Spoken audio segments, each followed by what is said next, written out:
Welcome to Beyond Bars. We are back here with our first virtual recording. Thank you to our guest Matthew already for bearing with us for some technical difficulties. We are located, myself and Kyrie, as you can still see here at the Lincoln Lodge. As always, thanks to them for hosting. Beyond Bars Pod, as you all are well aware who are tuning in, is a quote unquote justice reform pod, where of course we don't just talk about justice. And it is hosted by myself, Kathryn Kyrie, comedian and president of Prison Yoga Chicago, and Kyrie the comic, Chicago's born and raised, very own. Super happy to be here. Thank you all so much for listening. This season has been a wild season. So many really amazing guests, and we're gonna hit you over the head with another one today. So without further ado, our guest. yes, Matthew Solomon, the who reached out to us many moons ago, in fact. So thank you for your patience with us as we worked out our virtual and our remote type podcast recordings. But Matthew, I remember we had heard from you sort of way back at the start here. I think you got connected to the podcast. You obviously do some work in the space. Matthew directed a documentary called Reimagining Safety, illustrating the harms caused by policing, incarceration, and we are excited to hear more about it, learn a little bit more about you, Matthew. I'll tee you right in. Anything else you'd like to add on an intro? No, I'm just really excited to be here. I love that I'm talking to social justice folks who are also Chicago comedy folks. So me growing up here in LA and having been a student at IO West and some of the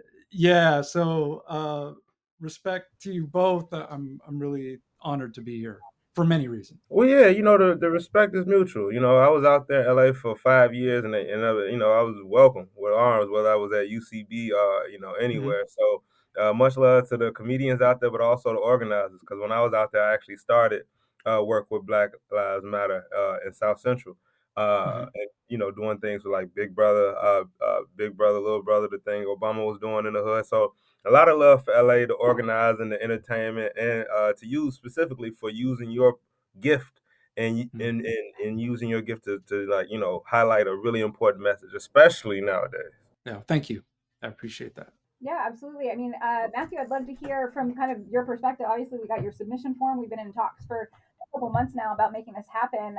What specifically interested you about coming on the pod? And, I assume it's to share a little bit of your work in the documentary. Tell us about it and let our folks know what you're up to. Yeah, thank you. I mean, so reimagining safety, as you said, it's a documentary about alternatives to policing, and it came about, after 2020. So after George Floyd was murdered, Breonna Taylor, we had the BLM uprisings that were worldwide, really unprecedented, and because of COVID, my background, I was a professional musician for many years. I got into filmmaking, scripted films. I also worked in conflict resolution, and I still do, and I teach conflict resolution. And so before the pandemic, I was actually traveling and facilitating and mediating and teaching. And then when COVID started and we couldn't go anywhere, I went back to school. And so at that point, after George Floyd, and so like I grew up in LA. When I went to college the first time in the early 90s, I was a music student, but I was studying sociology and learning about systemic racism at the same time as the George Floyd, I'm sorry, the Rodney King beating, same time as the Rodney King beating and the LA riots and the Rampart scandal and like all of that stuff. And so, I had this social justice awareness that has been with me for many years. And then, when Trayvon Martin was murdered and George Zimmerman was acquitted, it was like, wow, we're still doing this, and then we go through the 20 teens with Eric Gardner and Mike Brown and Sandra Bland. It's like, okay, we're still doing this. And then we get to 2020 with George Floyd. And so when I went back to school, I was actually like, I'm done with the entertainment business. I don't want to make like horror films and rom coms and stuff like that. I know, and at that point, I'd been a student of anti racism for several years. And so I know I can get into spaces. I know because I'm a white man, I have access and privilege. And I know that it's my job to decenter myself and to pass the mic. And so to infiltrate, right? And so when I was in a master's in public administration program, I thought I was going to get into policy or government or something in some way where I would get in these spaces and pass the mic. And I was applying all of the coursework to abolition. I was reading Mariame Kaba, Angela Davis, Alex Vitale, Gio Mar, folks like that. And so when it came time to do my final thesis, one of my academic advisors was like, I know you know how to write a paper, but I know you're a filmmaker. Why don't you do a documentary, as a creative thing? And I was like, that's a lot of work. Like, I can write a paper in a weekend. If I do this, it's going to be a movie. And luckily, she said, we'll do it anyway. Right. And so I've always been very DIY. It was for a class. So I filmed everything on my iPhone. I edited on my laptop. I turned it in and, I got got an A and got my degree. But I did a screening for friends and family and for some activists out here in LA just to kind of show the film. And across the board, everybody was like, this is really good. It's very informative. It covers everything. It's easy to understand. It frames defund the police in a way that it makes sense because we weren't really able to have those conversations because the media would just take, oh, defund the police. What are you going to do, when da da da da? And it got shut down in the media because there's a vested interest in shutting that stuff down. And uh, so I started doing screenings and I started reaching out to community organizers in LA and in Memphis and anybody and everybody, right? And so I found this podcast because I was like, okay, who do I know that's doing decarceration work and social justice work and you know policy work and so this last Tuesday, October 7th, was our 100th screening, and so over the last 2 years, I've been in 50 cities. We've had 100 screenings, and over 130 community organizations have hosted these screenings. And so, huge benchmark. I'm very proud of that specifically because the film is being used to educate people and inspire people, and then get people into action. Because then they're like, well, what do we do? It's like, well, here are the organizers who just hosted this thing. Sign up, get involved, and just to wrap it up, like in the last 2 years since I've been doing this, like we have all these cop cities that have been built or are being built. There's over 83 of them. We see all the ICE stuff in the streets. We're going on 2 years of a live stream genocide, in Gaza, and then we have Sudan and Congo. But it's all related. It's all connected to imperialism, colonialism, the carceral system. Police are trained in Israel and here and exchange tactics and technology. So my next film is actually called Seeds for Liberation, which is about that. It's about the Free Palestine movement and Black and Chicano liberation movements and how it all intersects. Well, Matthew, you got me all excited. Got me all worked up. I'm all hot on the inside like a hot pocket. Okay.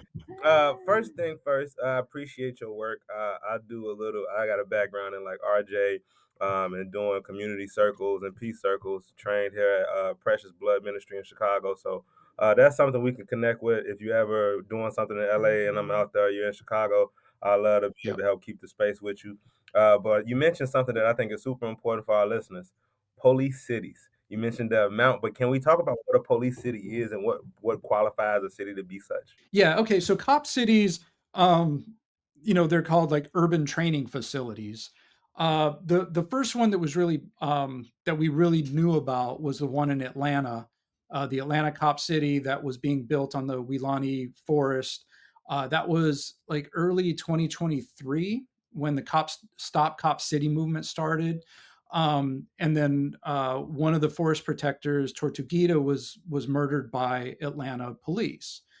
And so these cop cities are mock cities where, they have buildings, they have roads, they have helicopter like landing pads, and they practice, and all of this is done after 2020, right? So it's practice and training in suppressing protests, so it's like urban assault training and tactics. And so they're building these all around the United States. Like I said, there's 83 so far. So the Atlanta Cop City, the estimate was $90 million for that to be built.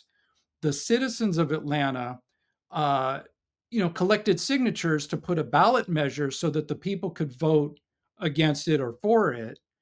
And they collected the more than enough signatures, but then the mayor and the governor were like, no, we're not doing that, we're going to build it, right? And so now the estimate is like 120 130,000 million, excuse me, 120 30 million for that cop city. There's a cop city in Hershey, Pennsylvania, which is, it was $300 million, now it's $360 million. And the same thing, helipad, buildings, streets, and they're modeled after a structure called Little Gaza in Israel, where the Israeli occupation trains on how they interact and suppress and enact violence against Palestinians in Gaza and the West Bank. And the funding is, the cop cities here are largely funded through private organizations that are connected with Israel. And so, there's over 83 of them. Renee Johnston, who is a good friend of mine in New Jersey, has a website called isyourlifebetter.net, where she has a map with all the cop cities. And you can click on the dot and it tells you how much it is, how big it is, like who's involved. And some of them are small, but some of them are massive. They're building one in Washington State, like outside of like Tacoma area. There's one, they're trying to build one right in the middle of New York City. I forget which area, but yeah, these things are being built if they're not already built, and they're all over. And again, it's training to suppress the people from rising up. And it's wild because I was with the city of Chicago when we were fighting the powers that be for getting what is like a cop city built on the west side of Chicago. I don't know if that's on your list, but it's Mm-hmm. just like you said, it's mock buildings, but they're empty. It's fake streets, but they're empty. It's not like we have a Right. housing crisis and we need real housing. So how Yeah. bizarre to spend millions. Even Chance the Rapper got behind it because we're 100, talking 170 million was the Chicago one that I just noted. And to your point, Yeah. where could those resources have gone? literally, Mm-hmm. Matthew, I work with a violence intervention and prevention services program that was cut. They Wow. stopped and kind of released all of the guys that we were working with, and since then I've seen actually multiple people end up reincarcerated. So it's interesting to me that they would spend 170 million to suppress protesters when you need a permit to organize marches and rallies. So for Mm-hmm. me, it's so odd to spend 170 million for this game. Essentially, you're playing a game. You end up doing Call of Duty. There's no real citizens. You're spending real money, and it's crazy to me that they spent 170 million, and we have to tell people that we can't help them get food and Pampers for their babies. It's Mm-hmm. extremely crazy because we know the root of crime is usually people not having. So to spend Yeah. 170 million like this is wild. But I also did not know that this was a trend happening across America. Yeah, look at this map. Yeah. Oh, that map is Yeah. actually atrocious. We Yeah. could do like some type of Yeah. 3D thing and put it up there for the viewers that are watching it. But so my next question that I thought I heard you say, did did you tell me that Atlanta police murdered an indigenous person to use that land? Yeah. Forest protector. Yeah, Tortuguita, Manuel Tortuguita was a forest protector. So they're building the cop city in the Weelaunee Forest, which was protected forest area, but it's also where like there was a jail or a prison that had been there that was then protected. But then so Tortuguita, you know, cops lie, right? And so the police report was, oh, we converged on the tent and they fired a shot at us, but Tortuguita was shot, I think it was 57 times. The coroner report said that Tortuguita was sitting cross-legged with their hands up and didn't have gunpowder, on their hands. But the police report was, oh, they fired at us. So this was a big loss for Atlanta. If you go there, like there's photos of Tortuguita everywhere. People talk, and even out here in LA, like when we had the encampments going, the pro-Palestine encampments on college campuses, and they were doing political education and learning about the cop cities. Like people were learning about Tortuguita. I actually know Tortuguita's mom from having been in Atlanta, and interacting with her.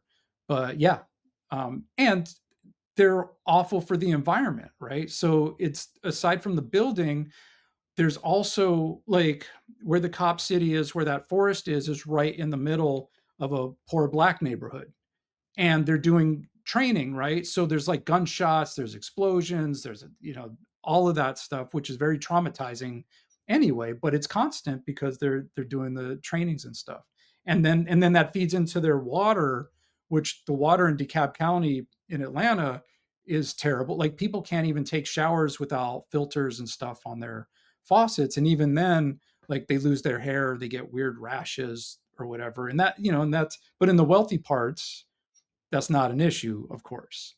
So it's all of the racism that's built in, and the class part, and then the militarization of police, Kyrie, like you were talking about. Yeah, like specifically the one on the west side, where it's built right now. I walked to get to football practice as a kid, like Pop Warner, all the way Mhm. through, elementary school. So to see that built and know that it's built down the street from crack houses, down the street from the homes of friends who used to play football just because they could be able to come and get a snack because they knew coach would feed us because there wasn't no food at home. So this type of Mhm. $170 million facility is built down the street from there.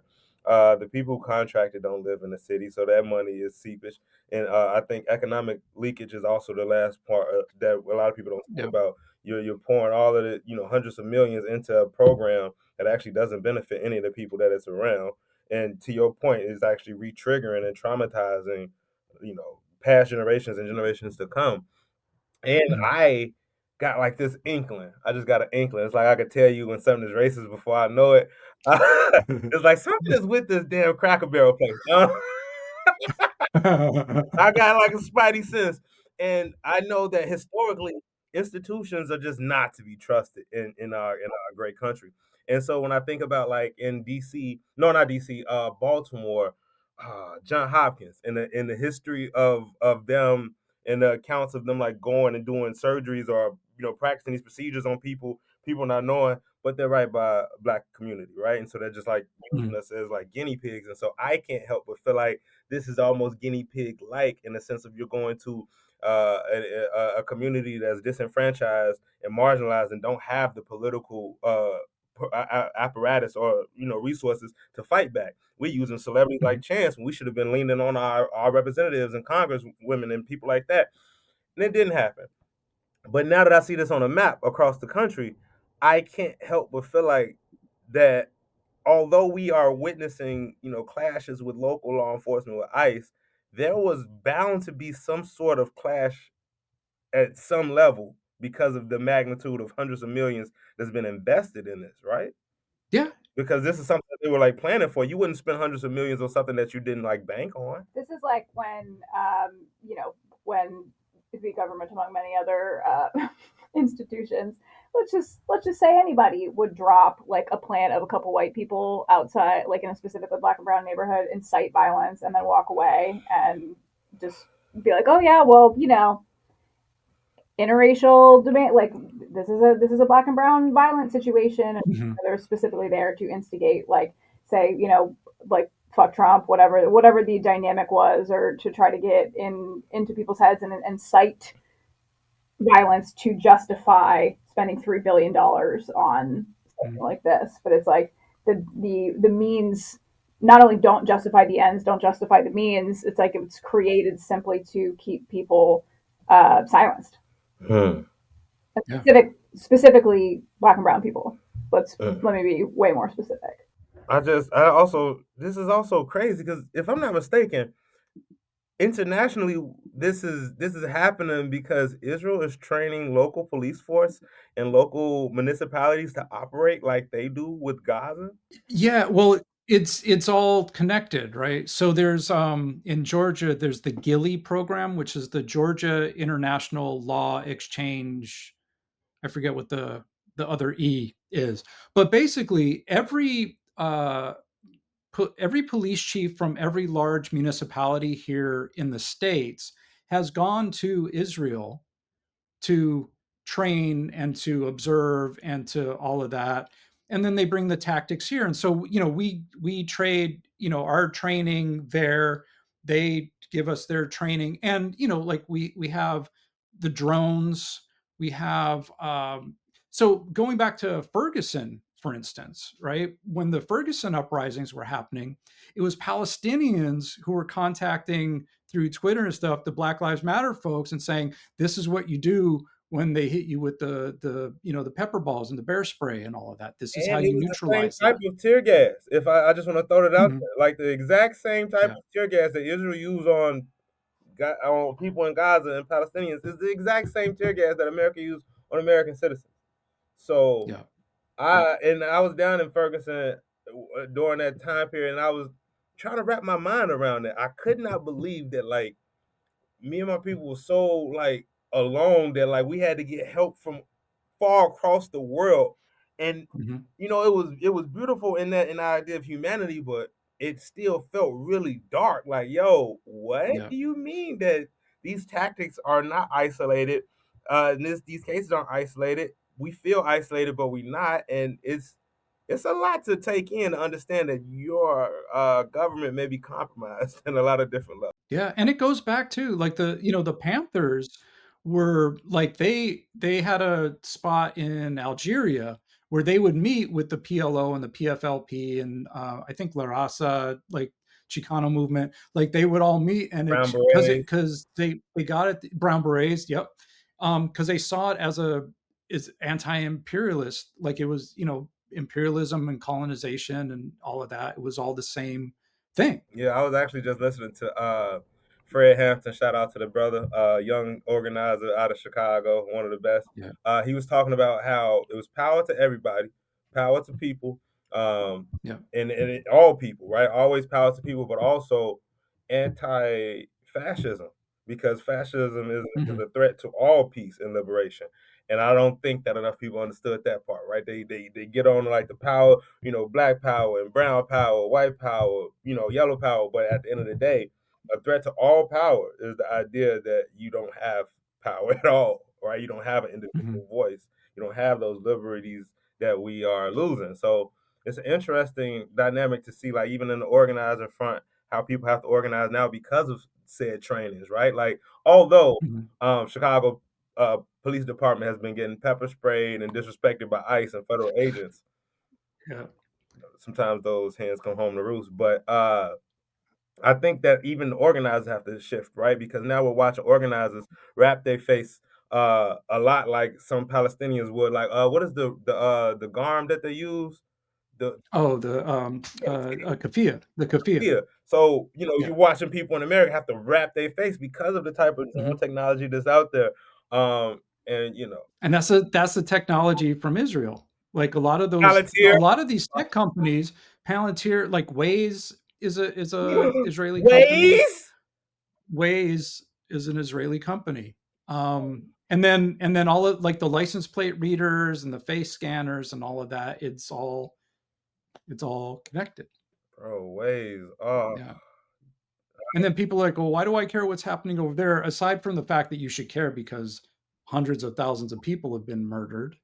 But it's all, like you said, the hens come home to roost, you When know? I do like I like what you're doing and your focus. Not that my opinion is sort of top of the mark here, but like I think one of the things that I find frustrating about like at times people looking to maybe sort of showboat their wokeism and liberal sort of progressive policies, Yeah. especially looking on a global and international level, is they refuse to look inside at their own cities, Mhm. at the things that are going on with this government, with this police force, things like cop cities. Like I've never seen that map before. That's wild, right? Like Yeah. that I've never seen Yeah. that before. And that's obviously very purposeful, but given all of the work that I do in this space and that Kyrie, have you ever seen that map? I thought we was alone. I didn't know that they would pull up in multiple communities. They always trying to disrespect us. So for them to try to build that on the Mm. west side, I was like, fuckers. But I did not know that it was Yeah. a bigger trend. Yeah, and I mean, it Mhm. has to. I think to your point, they are very like intersectional. Of course, like we can't pull these things apart, and at the same time, like nobody can heal in any other way except through relationship and direct Mm. experience. Like that's just Yeah. that's the natural like trauma cycle. So I'm curious. It was that like kind of your goal with the movie and the work that you're doing, sorry, the documentary and the work that you're doing is just like information spreading? Did you have a bigger sort of agenda about community activism, uprising? What's the plan with the next film? Yeah. Yeah, that's at the root of what I do, I understand that uh, the value of a person's lived experience. And a lot of the problems that we have, the divisive problems is people think, oh, my experience is especially white folks, right? Like my experience is the right one because, but everything defaults to me as a white man, pretty much, right? So what I've seen, and in my conflict resolution work, when people actually sit and share their lived experiences, like they connect and it makes sense. And they're like, oh, I had no idea, right? And so with reimagining safety, there's a lot of books on abolition. Like I've read a ton of books, but I know people don't, generally don't read, you know. And so I was like, okay, I made this movie. It's under an hour and a half. It's 83 minutes. It makes sense. Let's use it for educational purposes. So it was to fill that gap, but also to support organizers. And also with me traveling with the film, I know what they're doing in Atlanta and Miami and Chicago. Like I know Amina Matthews and like the violence interrupters in Chicago. I know some brown berets in Chicago. I've been in Dallas, I've been in San Antonio, I've been in Kansas City. Like, so I know who's doing what, and it's really kind of a unique place because people are like, hey, who do you know here, and so I've always been a connector and a bridge for people, and I kind of move through spaces and people get to know, okay, we can trust him, he's cool. That's you know yeah, but yeah. but it's really like, like I was thinking when I first started, like Fred Hampton and the Rainbow Coalition, how connecting people who have this shared struggle from different parts of the country, in my case, has definitely been a goal. And now you add in the layer of, Palestine, and it's like there's the so I was raised Jewish and I was raised with Zionist propaganda. And so that's something that I've unpacked and continue to unpack and all of that. And I see how the history, of dehumanization has resulted in not only the justification, but people celebrating like the mass murder of Palestinians, and the same way that people have celebrated the lynching of Black people and the mass incarceration and all of that. So, Still happening yeah, right now. They just found a brother that was lynched in Yeah, Trey Mississippi. Davis is yeah, yeah, as for anyone listening that's not aware of that, Colin Kaepernick paid for the yeah, autopsy, blunt force trauma to the head. As we know, black people Broken legs, do was it? not Broken leg, two broken legs, I think it was. I just saw the head. And Yeah. in any event, black people don't hang themselves. That's something history will continue to teach yeah. over and over. And here we are again. So obviously that is still indeed happening. I had a separate train of thought, but feel free. I lost it. No, I just think that that's super important, but also to highlight, Matthew, how dangerous this work is. Like, I can't remember his name, but a Palestinian director, actually just was killed, wasn't he? Yeah. What, Hmm. you know that Yeah. brother's name? It escapes me. I uh shoot, it was no land Yeah, he was yeah, yeah, yeah. it was No he land, and an Israeli. no land, something. I know what you're talking. So yes, Yeah, that brother was murdered, and he was murdered yeah. not just for winning an award, but winning an award that talked about the Palestinian genocide. And so this work Hmm. is very, very, very serious because you fly too close, you stuff happens, and so I applaud you because you're very much on the note of how dangerous this work can be. But like, how do you mitigate the danger and the importance, right? Because some people are like, yo, it's so dangerous, I'm out of here. Meanwhile, Yeah, others sacrifice their careers in a sense, right? Like was with a team of really dope creators, and we put in a film at the 48-hour film festival. And although it was doing well, the legal team hit us up and was like, "Hey, because y'all mentioned Epstein files and things like that, we actually Mm, not gonna let y'all win." We was like, "Yo, what the fuck?" So mm, we was getting like, we were winning with the crowd and the audience like submissions, yeah, but the judge wouldn't let us go forward because we mentioned Epstein and Trump. And so we're watching art being suppressed live. And so yeah. how do you mitigate that, knowing, hey, you're sacrificing your career, maybe even your health or well-being doing this? Mhm. Yeah. Do you feel safe, Matthew? I mean, we have a lot of conversations, and I have. When I was in Atlanta, there was an activist who had. I'm sorry. When I was in Miami, there was an activist from Atlanta who had come up for the screening we had in Miami, and he was like, "You're out here on your own, like you're doing this on your own." And for me, it's like it's a couple things. Huey P. Newton wrote a book, Revolutionary Suicide, where he talks about like this is what we do. Like if you're principled, if you're committed to it, like it's just what comes with the territory. And what am I going to I mean, yeah, I could I mean, I theoretically could not do this and do other things, but I'm also really not built that way, Mm. and a good friend of mine, a Chicana activist, years ago said to me, she said, there's a point where every white person in activist spaces like checks out because it becomes too much, whether it's family or work or whatever. There's a point where every single white person I've known has been like, you know what, that's enough. I'm out of here. And so when she said that, I'm like, I am never going to be that person. Oh, they exist though. She wasn't I lucky. know. Oh, I know. I've seen it with like high level folks who have stood by or have been supportive when other folks have like gone through divorces and lost their careers, and then that person checked out.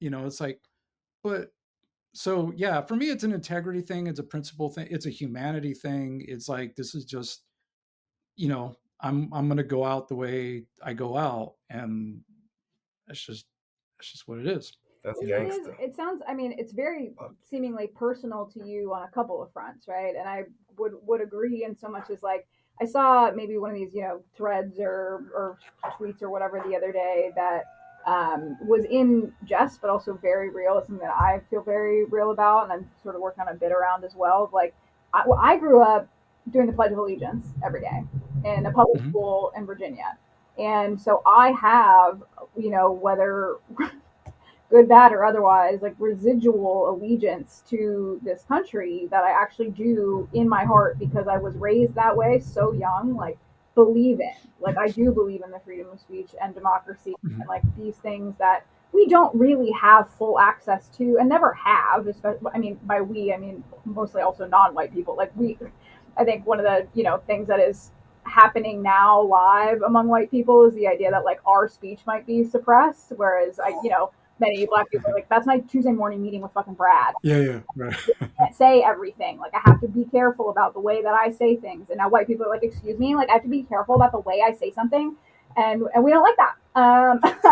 And so there's something obviously coming to a head in that. And I think actually this freedom of speech issue is what's going to be like a big sort of contending point in politics. I don't think we're going to have another election if it were me, but in any event, I do think it's a point of maybe perhaps true rebellion of like a general uprising. I don't think it's going to be so much ICE or the police state or Israel, Gaza. Like I don't think people have a close enough. I don't think they understand their close enough connection to it. Whereas what I was getting back to with this thread and tweet, like when people like, how do you have sort of the audacity to hold your government with this regard, like how are you showing up at anti-ICE it's like because I don't know, I grew up every day saying the words for liberty and justice for all every fucking morning, and that's what this country was to me. Like I said those words out loud. I pledge allegiance to the country that brought liberty and justice for all. And obviously as a white person growing up, I did not know that didn't mean for all, right? I actually assumed that it meant for all. But if you actually think through those words, what they mean is this work must be done. And So obviously, like, you can relate on that front, but I really, empathize to a third degree, or maybe sympathize, because this degree I can't fully understand. Half of my family is Jewish, so I wrestle with, a lot of that work as well. But not that you need it, but I commend you, for doing additional work of, like, okay, also what we are doing in this country is, and we'll continue to do, is take this out on Jewish people for sure. That's history will tell us that as well, in the same way that we'll take it out on any sort of non-Christian white. But it requires sort of all of us collectively together to say, okay, but also, and also, this is another racial genocide. And also, this is another race war. And also, just like it is in Chicago and Portland and LA, like right now, it is all the same. So, frankly, I look forward to your movie, I guess, is the summation point there. But it is, yeah, I mean, the work is required if you have, I mean, I think even if you have love for this country.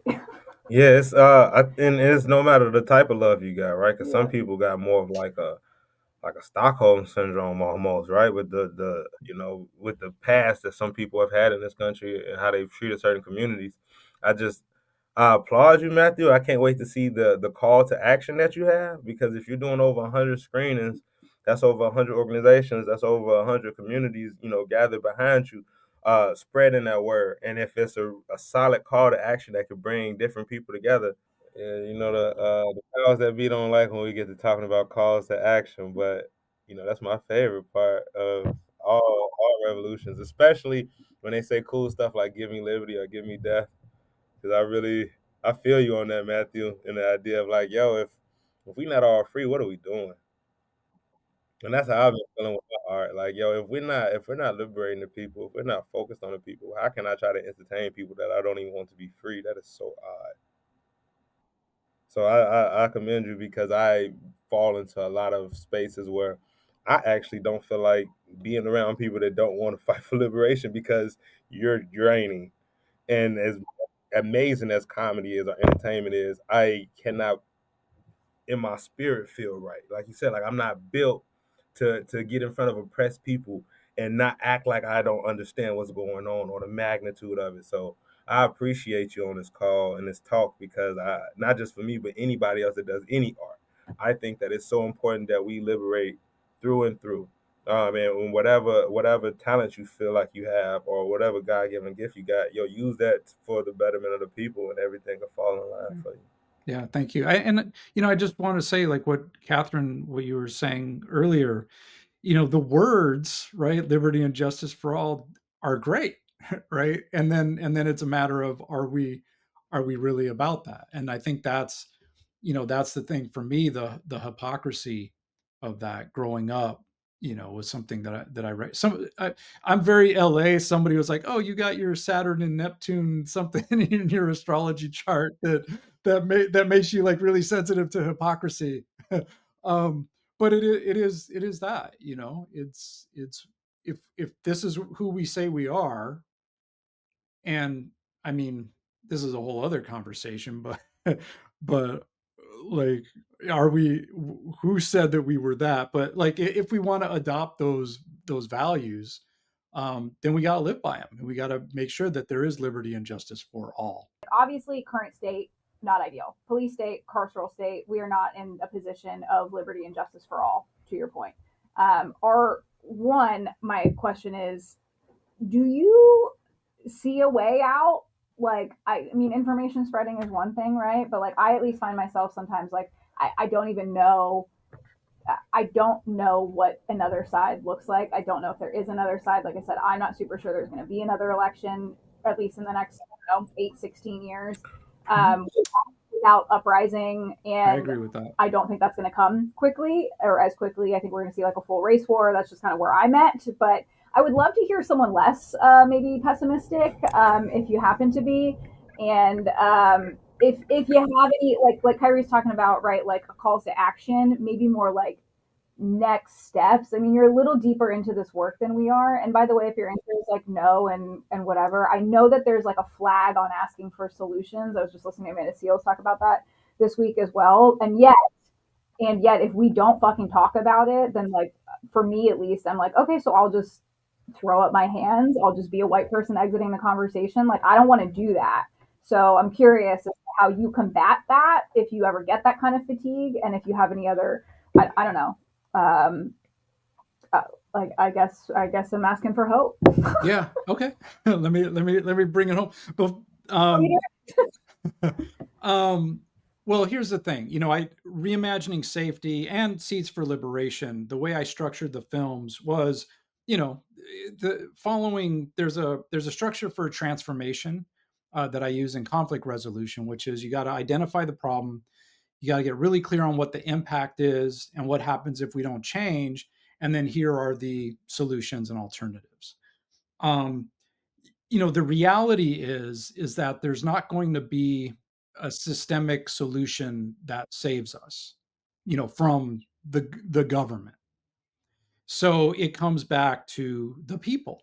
All power to the people. It comes back to being in community with folks who, like in abolition spaces, are growing food, are making sure people have, clothes. Like when we had the fires here in January in LA, like all of these direct action organizations were like on the ground day one, taking care of people, make sure they had food and shelter and stuff like that. Now, the media covered like Sean Penn and the Red Cross and all of that, but it was really folks like Midnight Books and All Power Books and the Harriet Tubman Center, BLM LA, like folks like that who were doing that work. So the solution is to be in community, to find who are the organizers who have been resisting the occupation here in the United States for centuries, who already know how to organize around that, who know how to take care of one another, and so when you're talking about decarceration, like reentry programs, like the folks who do that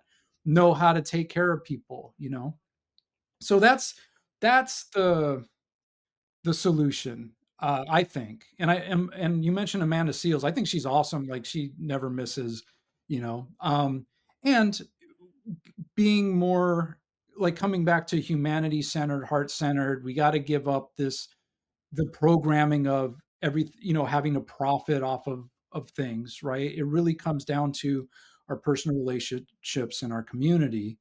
And there are folks who are doing that and building that in cities all across the US. So, you know, find out who's doing that, in your city if you're listening in, and get with them. And that's what I see, for that. I just wanted to mention Ada Hathaline was the director, the Palestinian director of No Other Land, who was murdered. So I wanted to be responsible for that and make sure that his name was shared as well. Thank you for that. And yeah, Matthew, one of the things that we do on this pod, as we are wrapping up, is we like to shout out. We call it arts and acts or arts and activism. We hope we're working through it, but we like to put on both artists like yourself and activists or activism type organizations. Even though like activism is a bit of a dirty word for me, but community building type work.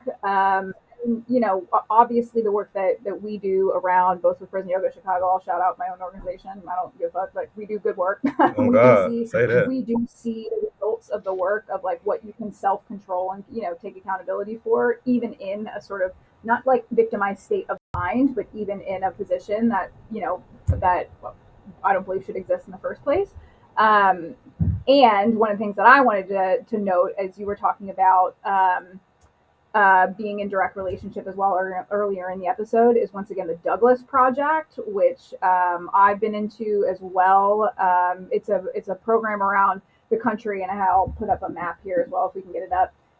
Wherein they are you familiar with the Douglas Project? No, I'm not. So they actually they work with prisons and jails around the country to bring civilians into carceral institutions to have a 2-hour conversation with folks that are incarcerated. So it is very kind of like a book club type group. You sit down, talk about like what your dreams are, what obstacles are, things that you've learned in the last year. And like obviously I do this, once a week to once a month when I'm teaching my classes. But what folks I think I've seen firsthand now because I did one of their sessions when the Sing Sing documentary or Sing Sing film guys were in town about a month ago, and I went in with JJ and Clarence and David, and JJ and Clarence work directly with the Douglas Project. They were both incarcerated. JJ wrongly so. Sing Sing is actually about his life. And they go like so I was there with them, and I watched quite a few people that have not done that before, been in the space with other folks, like realize how like we can even say it. We're like, yeah, I know they just made mistakes. They're not that different than me. But being specifically in a small group with someone who's like, yeah, okay, this, like my aspiration is actually to start a dog grooming business when I get out of here. I really like working with animals. This is what I'm going to do. Someone else says my aspiration is just to get out of here and see my wife and kids again, you know, and like putting not just like faces to words, but being in direct, yeah, human contact with someone that whose story is just like your story, which is just wanting to be safe and happy and healthy. Like that's an organization that will continue to put on in this podcast over and over, because I think like I left there having done that, even with the work that I do. And I'm like, I think every single person that's going to be close to me in my life needs to go do this, because it is that important to be in direct relationship. So they're who I'm putting on today. Do you have any others, Kyrie? Well, just a quick thing. Shout out to Jay Snow. Just dropped a documentary. You Look Fine. Amazing piece. It's all about his battle with sickle cell, and it raises awareness. So that brother's like a stand-up director, stand-up comedy director out of Compton. And so I love that brother because he was able to fuse his art with a passion that he cared about, and the idea that we all have to care about the same thing is silly, because if everybody cares about something and everybody's doing work, then we look up in the world to have some change. But also how he empowered me, because I didn't even get into the 48-hour film festival before I had to talk with him about like taking my ideas and visions that way. And so I think it's so important that we encourage other people to take that leap, take that jump, whatever that looks like. Maybe if you're just doing one thing a day, and every day you do something new towards that goal, do that, especially if it's going to help liberate or educate others, like yourself, Matthew Solomon. Appreciate you in that regard. But also, anybody that's preaching about taking care of yourself, there's a lot of emotional and empathy fatigue right now. Mm. Like I hit up some of my friends when I was doing certain gatherings and things when Laquan McDonald got shot in Chicago. So like I've been hitting people up and they're like, yo, I just want to be alive. Like I just want to be normal. I'm so exhausted from organizing for years, being dirt poor, and I'm pretty much like a teacher. I use my own money to fund these things. Some people are really, really tapped out because they've been fighting for 10 plus years. Some people don't know what it's like to live a normal life and go on vacation or live a normalist life. And so take care of yourself, whatever that look like, yo. Like, please be kind to your nervous system, whatever that looks like. Because one thing that the OGs taught me when I was growing up is that the revolution is not to die for, it's to live for. And so we want you on this planet long enough so that we can have all of the human power we can to overthrow whatever's going on. So it's not about crashing out. It's about, surviving and living on. So, Matthew, any friends that you want to shout out before we get into what we can do to support you and plug? Anybody else Sure. doing this work you want to put on? Yeah, I was, like I said, I was in Miami recently, and so Black Power Rising uh, was who brought me out there and hosted the screenings, and they took me to the Freedom Lab in Miami, which is this huge like co-working space for activists and organizers. And there's a medical facility called Doctors Within Borders that is completely free to people in the community, and they do everything except for surgeries. So you can go there, like if you're sick, if you need testing, if you got a broken bone, whatever. It's completely free. It's not government funded at all. It's all through private donations and things like that. And then they have attached to that, they have a community responder, uh, community response teams that go out, like instead of armed police, like they go out and like with the interrupters in Chicago, and so Black Power Rising and Freedom Lab in Miami. And I know, like, people, especially like Kathryn, you're talking about, like the liberals like to take the easy way out and be like, oh, Florida can secede, like that, they're stupid, whatever. But there are people fighting for their lives, and they're like doing it for real, and they need support. So I won't write off a state because I know what's happening there and what they're up against. Beautiful. Thank you for saying it. Yeah. Indeed. what can we do to send people your way? Of course, we'll link your documentary. We'll follow your work. Do you have socials, emails? Like, what can we do to get people behind your work? Because Yeah. I would speak for both of us, if I might, and say we're behind your work. Yeah, let's figure out a way. Let's figure out what organization is going to be sponsoring your next documentary, and let's Mm-hmm. figure out that because we want to get behind that. Make sure that thing packed out when you. Yeah, that'd be awesome. Yeah, well, Instagram is the best spot. Reimagining Safety Movie and Seeds for Liberation Movie, like so those two Instagram accounts. The websites you can get sign up for email. I just send out for like screenings and stuff. We don't spam anybody, but reimaginingsafetymovie.com, seedsforliberationmovie.com, and the reimaginingsafetymovie.com website has a list of resources for like abolition and things like that. So those are places people can go and support. And you can host screenings. Reimagining Safety is on streaming services, so Amazon, Tubi, YouTube, and Google Play. You can also license it for educational distribution through Good Docs and Sage Publishing. And then we're finishing Seeds for Liberation right now, so we're going to start showing that like end of January, beginning of February. That's exciting. Yeah. Yeah. Yeah. Exciting stuff, Matthew. Thank you so much for coming on the pod and sharing not just your story, but your work with us and your plans. We will obviously continue to follow it. And we'd love to have you back. Yeah. We'll talk about your next movie when that's out and underway. And we look forward to seeing you in Chicago Yeah. sometime. Looking forward to it. It's one of my favorite. It's a beautiful city. Like I really love it there. So looking forward to hanging with y'all. Yes, Chicago's very proud people. Yeah. We do love where we are, and we love LA too. Hell Kyrie yeah. and I are both in and out of LA, so we look forward to hopefully getting up with you and checking Yeah. in there. Look me And up. Hit me up when you're out here for sure. And to everybody, as always for tuning in, thank you for supporting this work. As Kyrie, as we've been talking about this whole episode, like I don't think fancy ourselves with being like about the dangerous work. It's just like it is what it is. Art is always dangerous, right? That's certainly not my quote. But it specifically when we're trying to, I think, find and seek truth and bring community together over power, it will continue to attempt to be muted. So thank you for continuing to tune in. Thank you both for obviously continuing to do the work. We are working with potentially a little bit of funding. We'll see what kind of comes about in the next couple weeks and months here. We're in talks with a few different folks on sort of value alignment. So we look forward to that. Otherwise, our next this season will wrap up at the end of October, and we'll be back, of course, at the beginning of the year. And I think next week we've got Monk back. I think, and if not, so everyone that's been missing him, I think he'll be back on. We've got a couple exciting guests for the end of the month. Beyond Bars Pod on all of our socials. We are hosted as usual at the Lincoln Lodge today. Want to read us out on anything I'm forgetting? No, you've done an amazing job. Please, you all support all of the amazing people who've come through here. Support Matthew Solomon.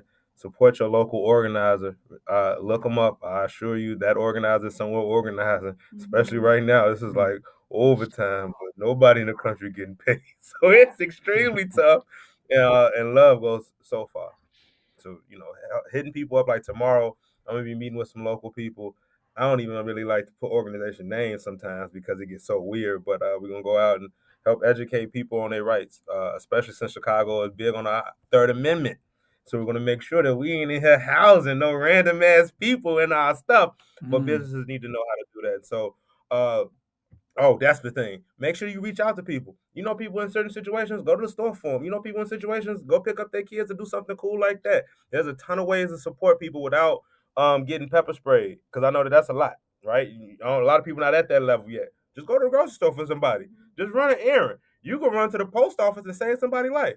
That's a big thing. So do what you can, and don't hurt yourself too much, but definitely do what you can with the local resources around you. And if you're in Chicago, Portland, LA, if you were doing protesting in the next couple weeks, or just being about in the streets, there's some like whistle principles online. There's some whistling going on for protecting folks against ICE and making sure that that's aware, since these apps are getting pulled off the app stores based on the Attorney General and the policies that are coming down to forbid Apple from having these apps on the app store, so let people know where ICE is. So whistles in community is what it's going to be now. If you are going to protest, do not put your name on a list. Show up. That is, I'd say, our final words of wisdom here.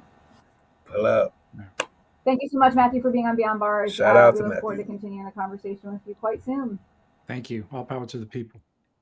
Ooh, talk that talk, Matthew.